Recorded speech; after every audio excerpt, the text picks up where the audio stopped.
Alléluia. Je voulais encore renouveler ce que je dis. Vous saluez au nom de notre Seigneur Jésus. Et soyez forts. Dis Amen. Soyez forts, ne soyez jamais, jamais découragés par ce que vous voyez, par ce que vous entendez. Amen. Mais soyez toujours forts parce que Jésus n'a jamais été découragé. Même le jour où on a dit qu'il a pleuré, il n'a pas pleuré pour la mort de son ami, il n'a pas pleuré la mort, mais il a pleuré pour ceux qui étaient là, mais qui ne comprenaient pas comment les choses spirituelles se produisaient, comment les choses extraordinaires se produisaient. Alléluia. Et qu'en tant qu'enfants de Dieu, nous ne sommes pas des hommes ordinaires, mais nous sommes des hommes extraordinaires. Nous sommes des hommes surnaturels. Alléluia. Et ce qui nous rend surnaturels, c'est une chose que personne, certainement vous ne faites pas trop attention, c'est le Saint-Esprit qui fait de nous des hommes surnaturels et des hommes extraordinaires. Amen. Tu ne peux pas être un chrétien qui accomplit des choses surnaturelles sans le Saint-Esprit.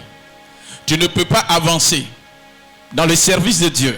Tu ne peux pas avancer même dans tes activités en tant que chrétien si une portion de l'Esprit de Dieu n'était pas accordée. Alléluia.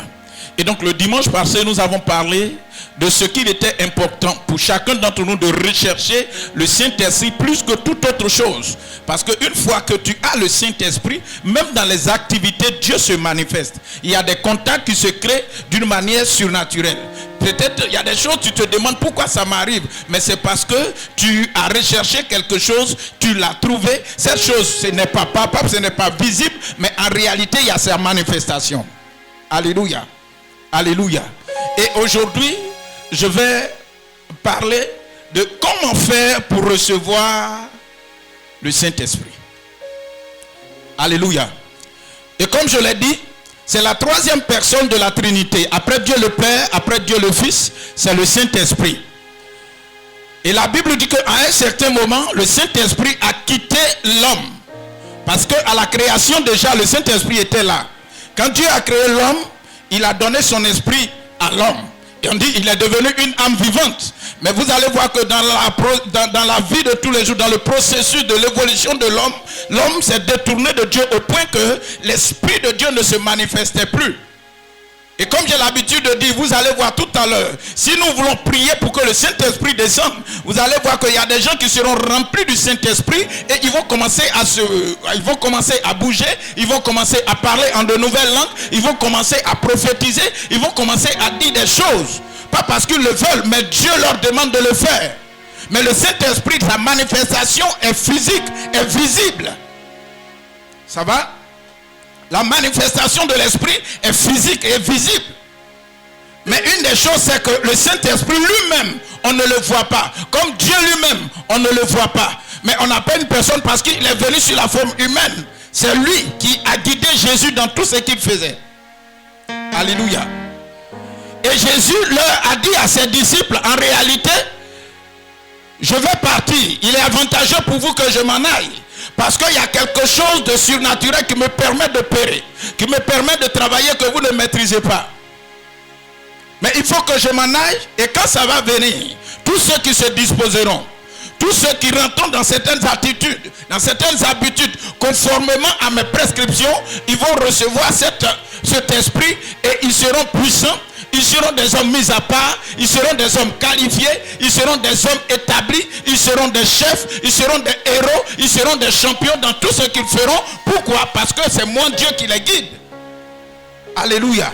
Mais maintenant, quand vous lisez la Bible, dans les temps anciens, vous allez voir qu'on utilisait l'huile, qui est le symbole de l'Esprit de Dieu, et on mettait sur les rois.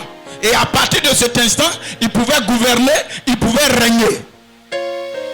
Et les prophètes également utilisaient cela pour oindre.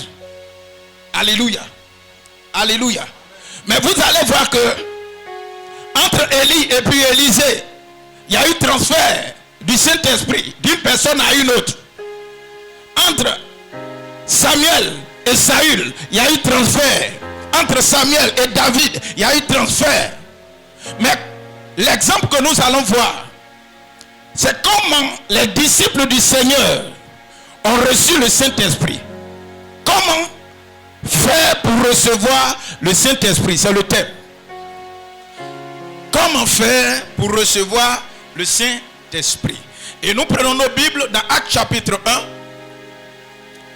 Nous lisons le verset 3 jusqu'à 9 et nous lisons le verset 12 jusqu'à 14. Actes chapitre 1.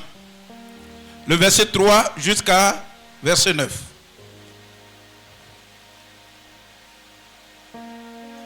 Acte 1, verset 3. Après qu'il eut souffert, il leur apparut et leur en donna plusieurs preuves, se montrant à eux pendant 40 jours et parlant des choses qui concernent le royaume de Dieu. Comme il se trouvait avec eux, il leur recommanda de ne pas s'éloigner de Jérusalem.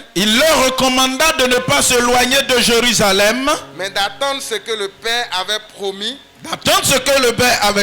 Ce que je vous ai annoncé, leur dit-il. Voilà. Car Jean a baptisé d'eau. Oui. Mais vous, dans peu de jours, vous serez baptisés du Saint-Esprit. Alors les apôtres lui demandèrent, Seigneur, est-ce en ce temps que tu rétabliras le royaume d'Israël? Voilà. Il leur répondit, ce n'est pas à vous de connaître les temps ou les moments que le Père a fixés de sa propre autorité. Yes. Verset 8. Mais vous recevrez une puissance.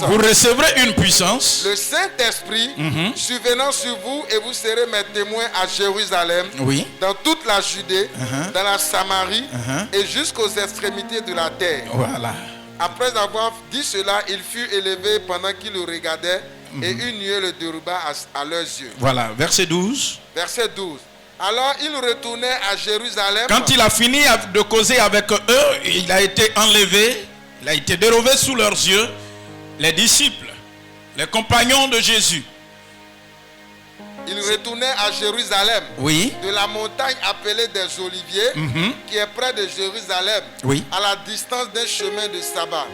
Quand il fut arrivé, il montait dans la chambre haute. Où se tenait d'ordinaire. C'était Pierre, Jean, Jacques, André, Philippe, Thomas, Barthélemy, Matthieu, Jacques, fils d'Alphée, Simon le Zélote et Jude, fils de Jacques. Tous d'un commun accord, persévéraient dans la prière. Avec les femmes. Et Marie, mère de Jésus, et avec les frères de Jésus. Verset 15. Mais non, c'est bon. Amen. Voilà, lis maintenant dans Actes chapitre 2. Comment faire pour recevoir le Saint-Esprit? Actes chapitre 2. Verset 1. Le jour de la Pentecôte, ils étaient tous ensemble dans le même lieu. Merci. Lis le verset 14 du chapitre 2. Du chapitre 1 plutôt. 14, chapitre 1. Oui. Tous d'un commun accord persévéraient dans la prière. Merci. Lis le verset 1er du chapitre 2. Le jour de la Pentecôte, ils étaient tous ensemble dans le même lieu. Tout à coup, il vint du ciel un bruit comme celui d'un vent impétueux. Et il remplit toute la maison où ils étaient assis. Des langues semblables à des langues de feu leur apparurent, séparées les unes des autres et se posaient sur chacun d'eux. Et ils furent tous remplis du Saint-Esprit et se mirent à parler en d'autres langues selon que l'Esprit leur donnait de s'exprimer. Selon que l'Esprit leur donnait de s'exprimer. Alléluia. Amen. Seigneur, nous avons besoin de ton Esprit. Ce matin, nourris notre âme, nourris notre corps et nourris notre esprit. Au nom de Jésus. Amen. Bien-aimés,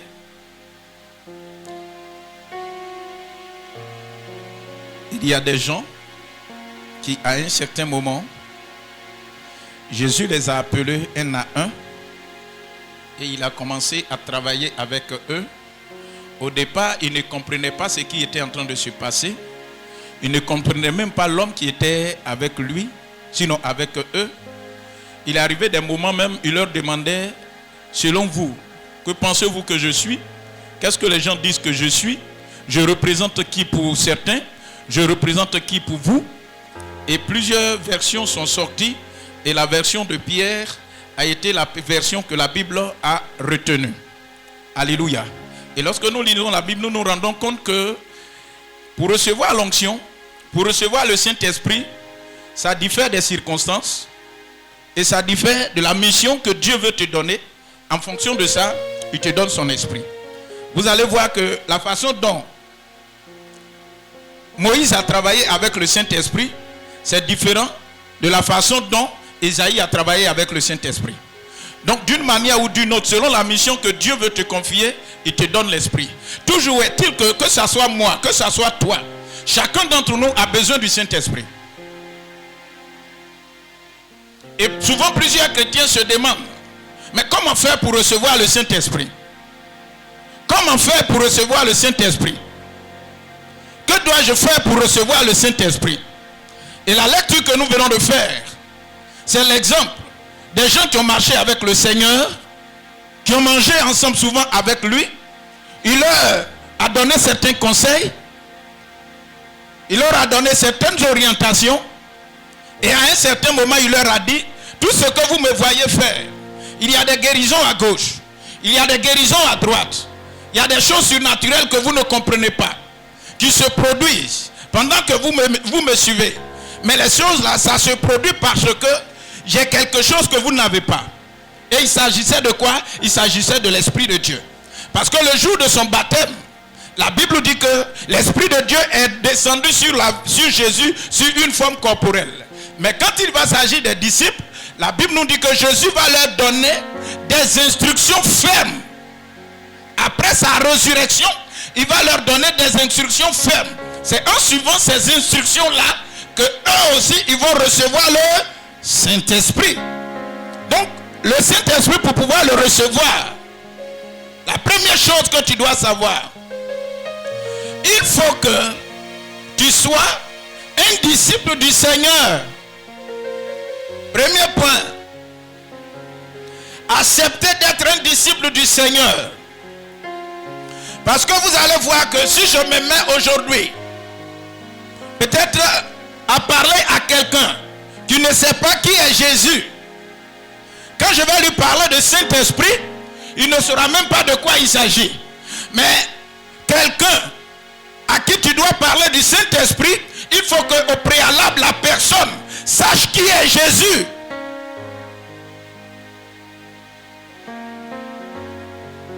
Pour que quelqu'un puisse recevoir le Saint-Esprit, il faut qu'il sache qui est Jésus. Donc la première chose, il faut être un disciple du Seigneur.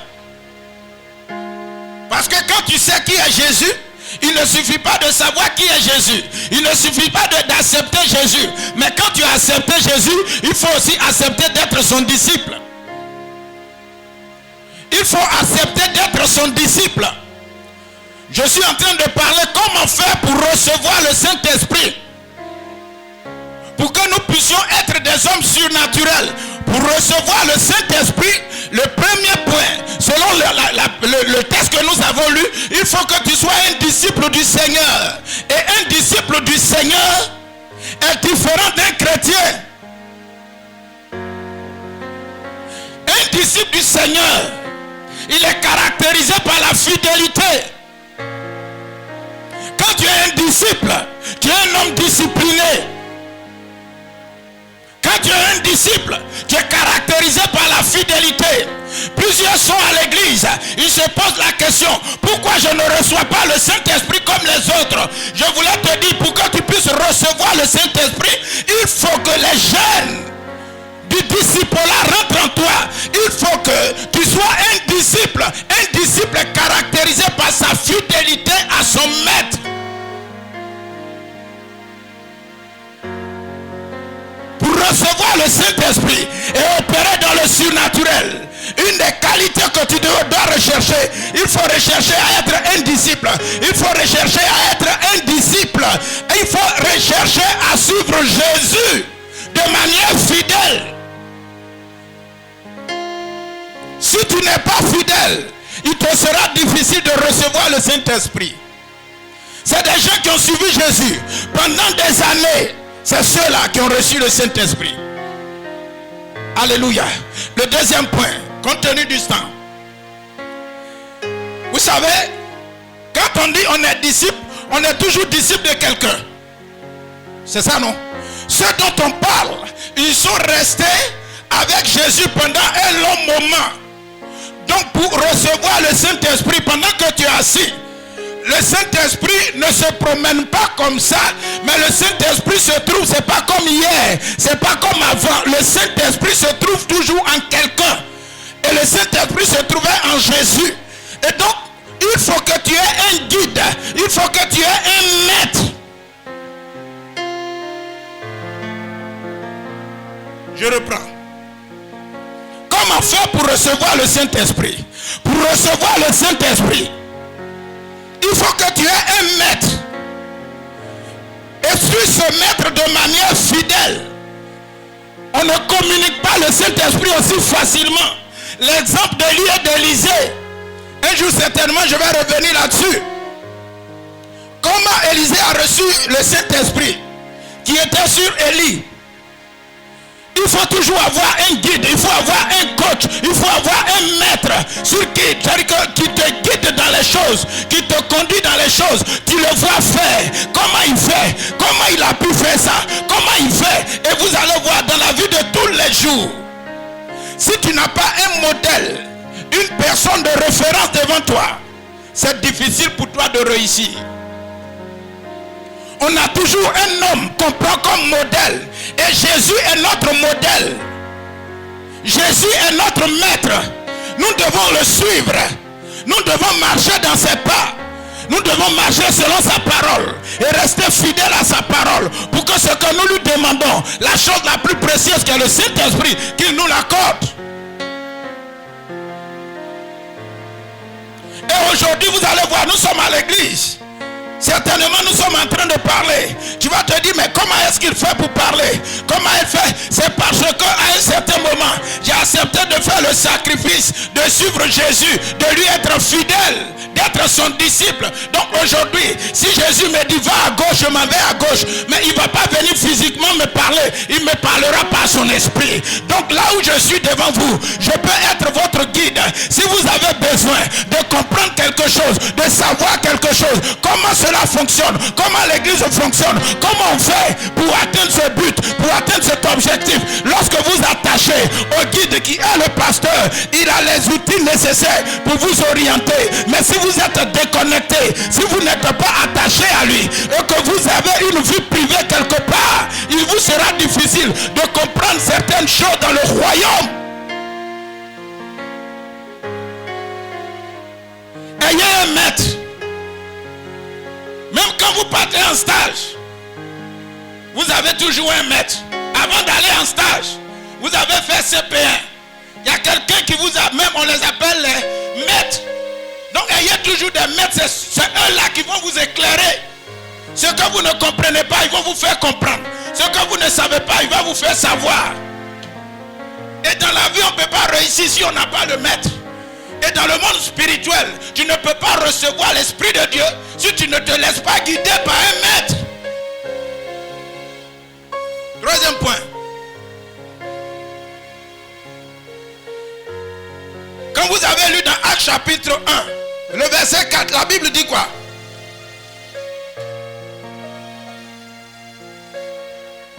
Acte 1, verset 4. Oui.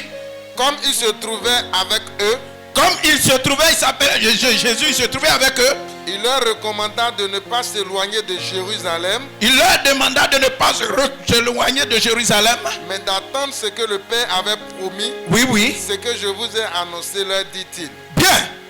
Le troisième point, il faut être obéissant au maître.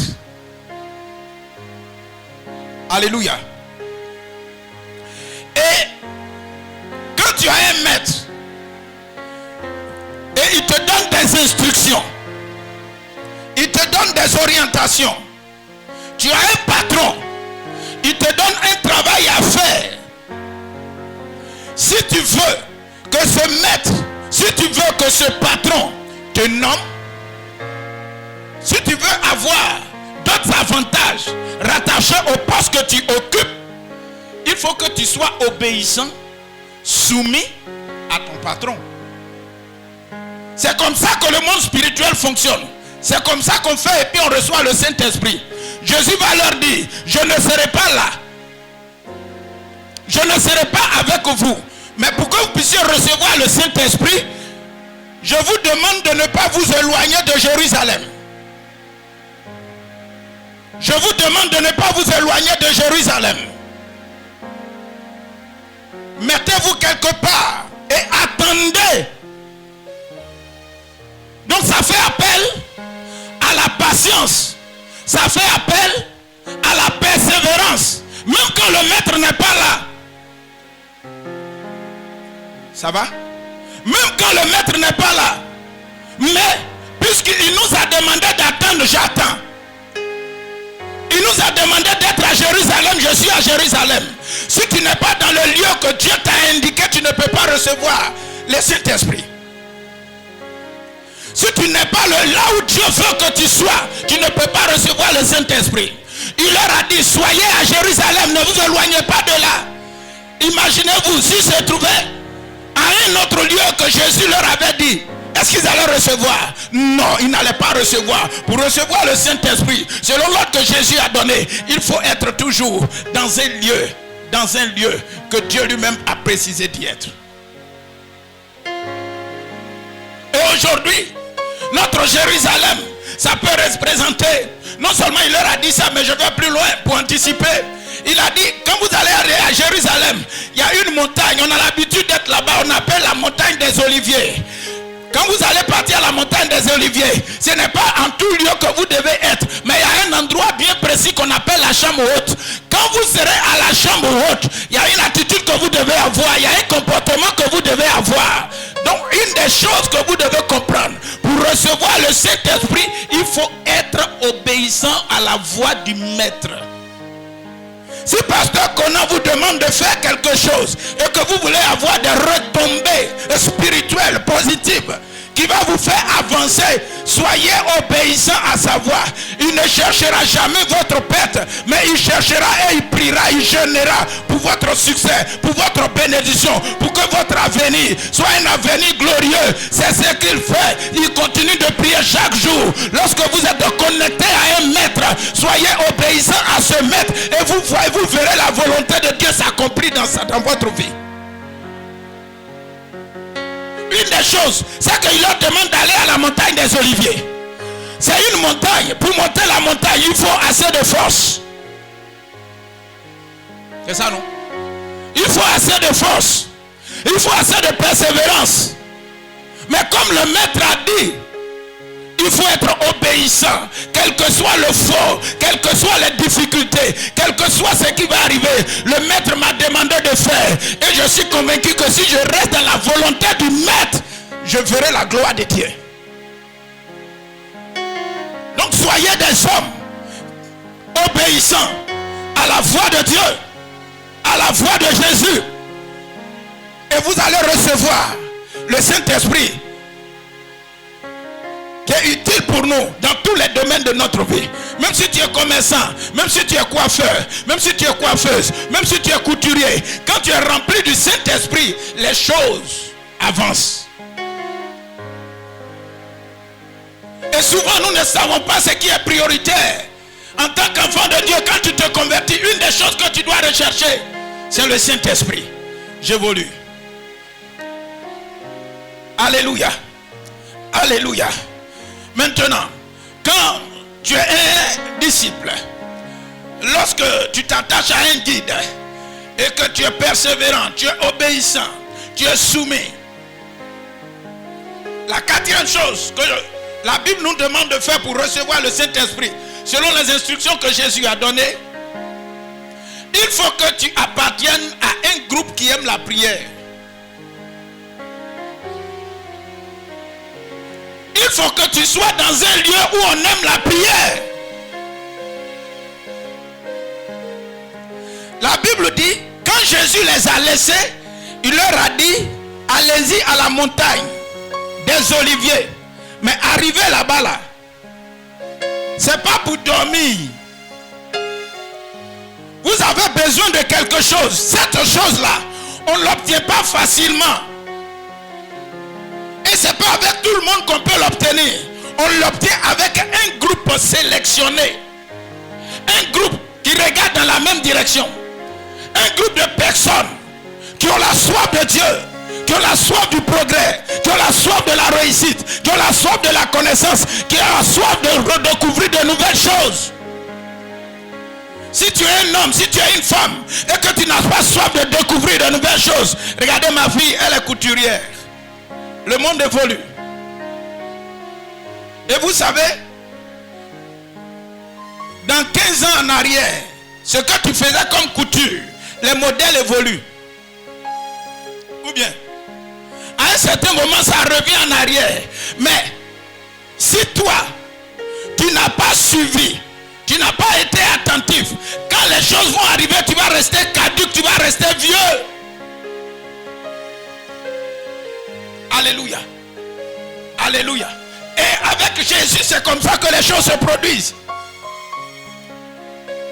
Il faut que vous appartenez à un groupe qui aime de nouvelles choses, qui aime la vie chrétienne, abondante et victorieuse. Les disciples étaient là-bas, ils n'étaient pas là-bas pour dormir. Malheureusement, aujourd'hui, notre vie ne change pas. Nous sommes chrétiens 10 ans, 20 ans, 30 ans, 40 ans.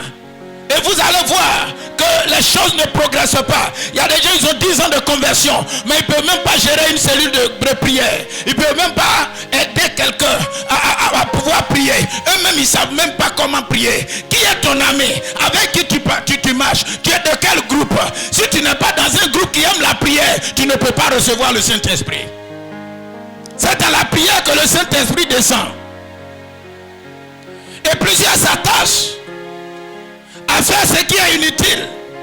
Plusieurs se mettent dans un groupe parce qu'il y a plusieurs types de groupes. Il y a des groupes, quand tu es dedans, ça te fait avancer. Il y a des groupes par contre, quand tu es dedans, ça te fait reculer. Quand tu es dedans, ça t'amène dans les disputes, ça t'amène dans les rumeurs, ça t'amène dans les causeries inutiles. Mais les apôtres, les disciples du Seigneur, ceux qui ont un maître, qui ont accepté de suivre les instructions de leur maître, la Bible dit, ils sont allés jusqu'à la montagne. Et à la montagne, ils n'étaient pas là en train de causer de n'importe quoi. Ils n'étaient pas là en train de mentir. Ils n'étaient pas là en train de se soucier. Ils n'étaient pas là en train de murmurer contre le maître. Ils n'étaient pas là en train de murmurer contre une soeur, contre un frère. Mais ils étaient là. Ils attendaient que la promesse s'accomplisse. Donc ils étaient ensemble d'un commun accord. Et ils étaient persévérants dans la prière. Ils étaient persévérants dans la prière.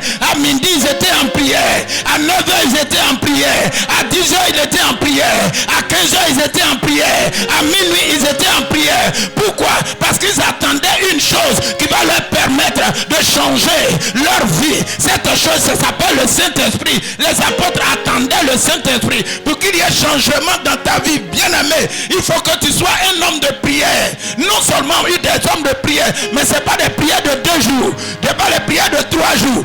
Au fur et à mesure, cherche à te bonifier dans la prière. Il y a des gens qui prient, ils veulent le Saint-Esprit, mais ils ont prié pendant 2 jours seulement. Il dit, depuis là, moi je ne parle pas en langue, donc je ne prie plus. Depuis là, je parle, et puis ma situation ne change pas, donc je ne prie plus. Bien-aimé, de la même manière, tu es ici en train de chercher la face de Dieu. Quelqu'un se trouve à Kokolopozo, il est en train de chercher la face de Dieu. Mais c'est celui qui est déterminé, celui qui est persévérant, celui qui est déterminé et persévérant, qui est obéissant. C'est celui-là que Dieu va exaucer. Pendant que tu es en train de murmurer et que ton cœur se détourne de l'objectif que Dieu t'a demandé d'attendre, tu vas voir que ça va te retarder. Cinquième point. Il faut être dans un lieu indiqué par Dieu. Amen. Vous savez, aujourd'hui, plusieurs personnes sont instables dans leur vie parce que quand tu leur demandes qu'est-ce que tu veux, pour leur propre vie, là, ils ne savent pas ce que Dieu leur demande de faire. Ça va? Ils ne savent pas ce que... Ça veut dire qu'ils ne sont pas stables, ils ne sont pas orientés, ils sont désorientés eux-mêmes. Mais vous allez voir que Dieu veut que tu sois, quand tu y es, et que tu es déterminé, tu es persévérant, les choses de Dieu se manifestent. La grâce de Dieu se manifeste. Alléluia. Dieu leur a demandé d'être à la chambre haute. Ils étaient à la chambre haute. Dieu leur a demandé d'être à la chambre haute. Ils étaient à la chambre haute. Mais toi, là où Dieu ne t'a pas dit d'être, c'est là où tu es. Non, tu ne peux pas recevoir ce qui est la chose la plus précieuse. Tu ne peux pas recevoir la chose la plus précieuse. Ça va? Il y a des gens, je vous assure, ils sont à l'église. Et puis ils disent non, je vais chanter. Alors que eux-mêmes, Dieu ne leur a pas dit de chanter. C'est parce qu'ils voient la sœur X chanter ils disent que moi aussi je vais chanter. Il y a des gens, ils sont là, ils disent bon, écoutez, moi aussi, je fais partie d'intercession. Mais au fur et à mesure, vous vous rendez compte que ce sont des gens qui en réalité, ils n'ont pas prié suffisamment pour que Dieu leur dise ce qu'ils doivent faire. Là où tu es, Dieu t'a dit d'y être. Quand tu es là, ce que tu attends de Dieu, Dieu va te donner. Il y a des chrétiens, vous allez voir. Aujourd'hui, ils sont dans une église A. Avec 4 moins 2, ils sont dans une église B. Après, ils sont dans une église C. Après, ils sont dans une église jusqu'à ils vont à Z. Et puis, ils sont obligés de revenir à l'église A. Alors que Dieu a prévu te bénir là. Mais comme souvent, nous voulons toujours faire ce que nous voulons et refuser de faire ce que Dieu veut, ça nous retarde nous-mêmes. Si tu n'es pas là où Dieu veut que tu sois, si tu n'es pas à la chambre haute et que tu te trouves dans un autre endroit, tu ne peux pas recevoir la promesse de Dieu. Tu ne peux pas recevoir la gloire de Dieu. Donc si là où tu es assis, si tu m'entends, c'est ici Dieu veut que tu sois. C'est ici Dieu veut que tu sois. Et si tu es d'accord avec l'enseignement, je suis convaincu que la promesse que Dieu t'a dit qu'il va faire, il va l'accomplir. Quelle est cette promesse? Il a dit, quand vous lisez dans Luc déjà, je suis venu pour vous donner la vie. Je suis venu pour vous donner la bénédiction. Je suis venu pour vous donner la guérison. Je suis venu pour vous annoncer de bonnes nouvelles. Il a dit ça. Il dit, les projets que j'ai formulés pour vous, ce sont des projets de bonheur. Ce sont des projets de témoignage. Ce sont des projets de grâce. Bien-aimés, qu'est-ce que Dieu ne peut pas faire? Mais cela, ça dépend de nous. Là où nous devons être pour le recevoir, souvent, on est là. Et une des choses, c'est que quand tu es dans un lieu et que tu es là, il ne faut pas être distrait. La distraction est un élément que le diable utilise pour nous détourner, pour nous mettre en retard.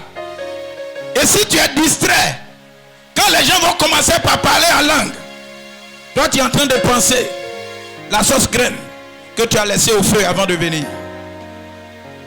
Pendant que nous sommes en train de parler, comment faire pour recevoir le Saint-Esprit qui est un élément important dans la marche chrétienne? Pendant que nous sommes en train de parler du Saint-Esprit, tu es en train de penser comment faire pour que quoi? Aide-moi. Hein? Il y a d'autres, je vous assure, comme hier, la soeur m'a parlé mal. Après le culte, je vais tout faire pour aller la répondre. Allez, je vais aller lui donner sa réponse. Ça va? Il y a des gens qui sont en train de penser comme ça.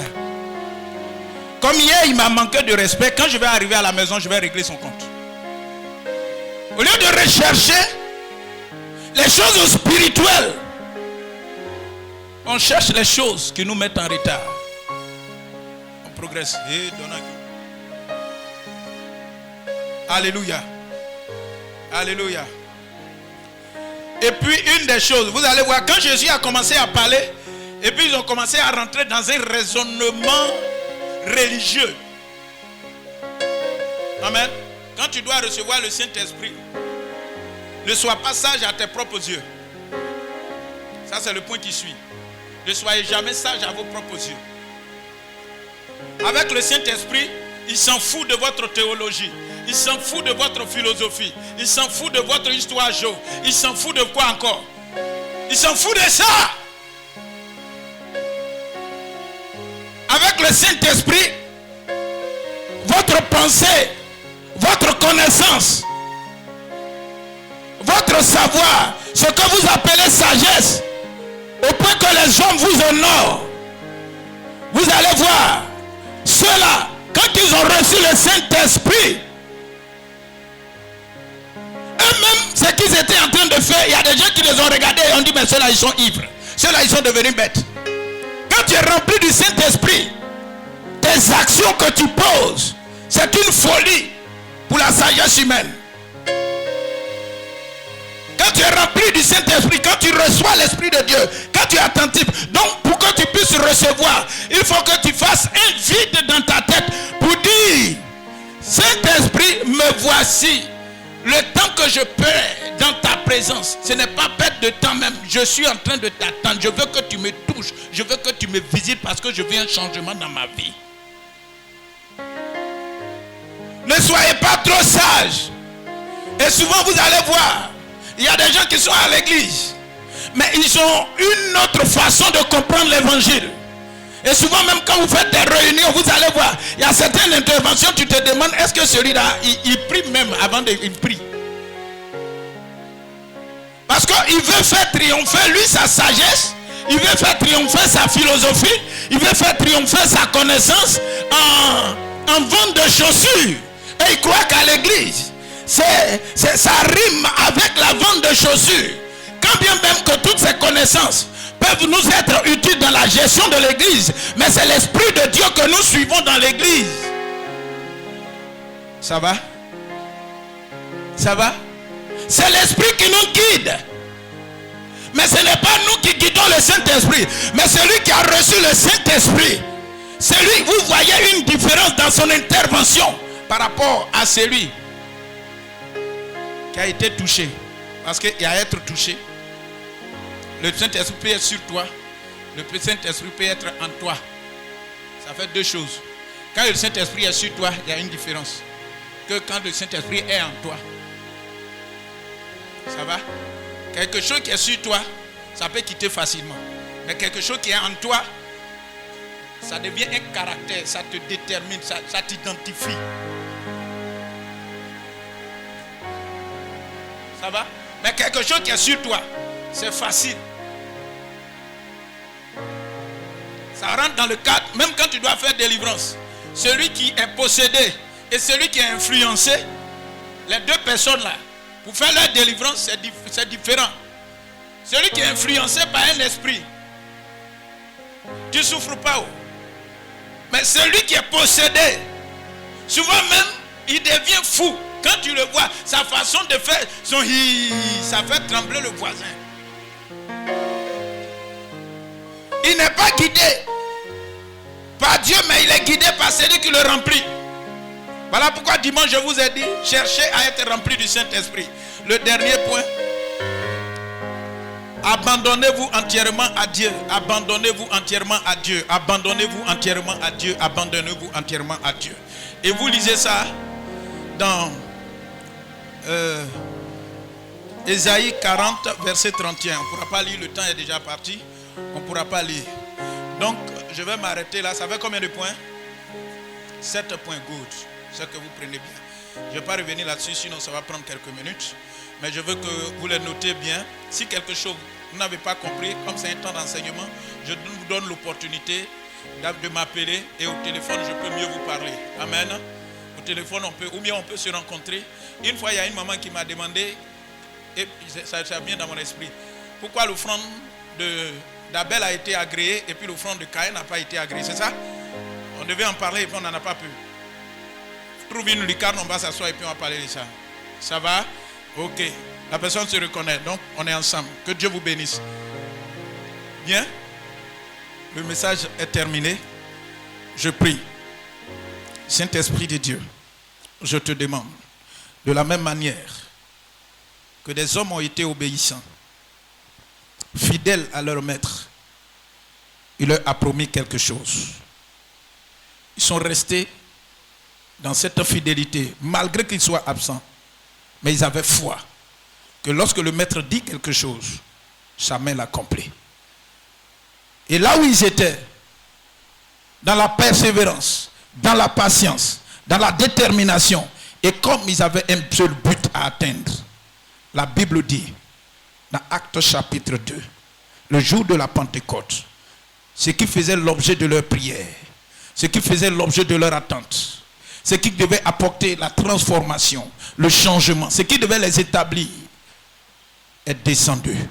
Et le premier signe, comme dans la vie de Saül, ils ont commencé à parler en de nouvelles langues. La puissance de Dieu a commencé à pénétrer dans leur cœur, dans leur âme. Ils ne pouvaient pas se contrôler. Ils ne pouvaient pas se contrôler parce que le Saint-Esprit était avec eux. Et à partir de cet instant, ils étaient transformés en une nouvelle personne.